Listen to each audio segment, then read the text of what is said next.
Kumusta mga kaibigan? Maligayang pagbabalik. Masaya kaming makasama kayong muli. Noong nakaraan, pinag-usapan natin ang mga pangunahing kaalaman tungkol sa internet at kung paano ito gumagana. Ngayon, alamin natin kung paano ikonekta ang inyong mga device sa internet ng walang abala. Madali at maginhawa ang pagkonekta sa Wi-Fi, lalo na kapag nasa labas kayo. Una, hanapin ang pangalan ng Wi-Fi network ninyo sa inyong device. Karaniwan itong nakalista sa ilalim ng available networks. Madalas itong tinatawag na SSID. Pagkatapos, ilagay ang password na ibinigay ng internet service provider ninyo o iyong itinakda ninyo. Maari din kayong gumamit ng LAN cable para sa mas matatag na koneksyon. Direktang ikinokonekta nito ang device ninyo sa router, na nagsisiguro ng tuloy-tuloy at maasahang koneksyon. Nakakonekta na kayo ngayon at handa nang mag-enjoy sa maayos na karanasan sa internet. Kaya, sige at ikonekta ang inyong mga device at tamasahin ang mabilis at maaasahang internet. Kung may problema kayo sa pagkonekta sa Wi-Fi, narito ang ilang tips. Una, i-restart ang router ninyo.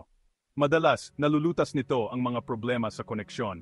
Siguraduhin na nasa sakop kayo ng Wi-Fi signal.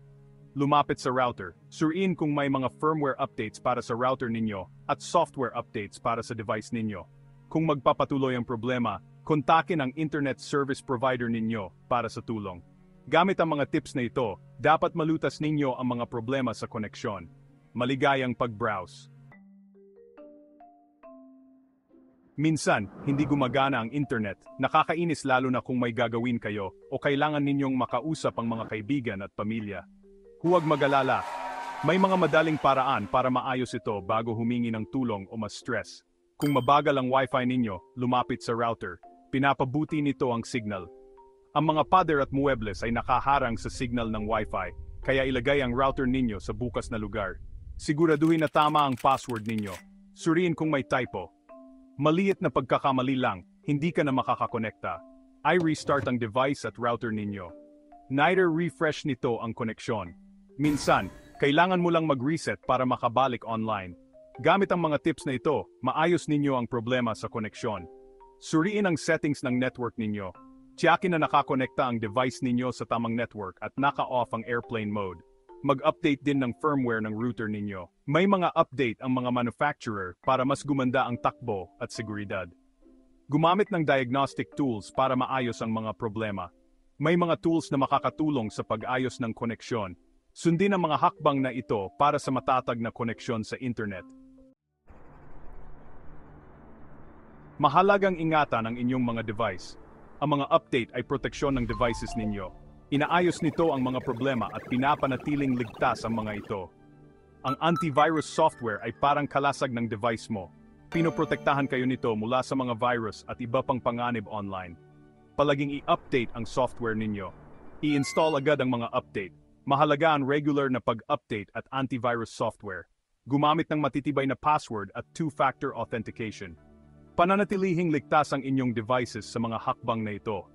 Dagdag proteksyon ang firewall. Gumamit ng VPN para sa ligtas na koneksyon sa internet. Mag-ingat sa mga phishing at kahina-hinalang email. Ingatan ang inyong mga devices gamit ang mga kasanayan sa cybersecurity.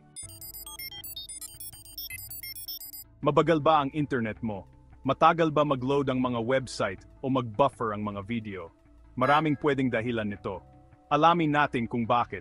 Kapag maraming device ang sabay-sabay na gumagamit ng internet, bumabagal ito. Nangyayari ito sa mga bahay na maraming gumagamit. Ito ay tinatawag na network congestion. Parang traffic, kapag maraming gumagamit, nagkakabuhulan. Ang internet plan mo ay pwedeng maging problema rin. Baka hindi sapat ang bilis ng plan mo. May mga plan na may limit sa data. Kapag naabot mo na ang limit, bumabagal ang internet. Gumamit ng speed test website. Malalaman mo kung nakukuha mo ang bilis na binabayaran mo. Malalaman mo kung gaano kabilis ang internet mo.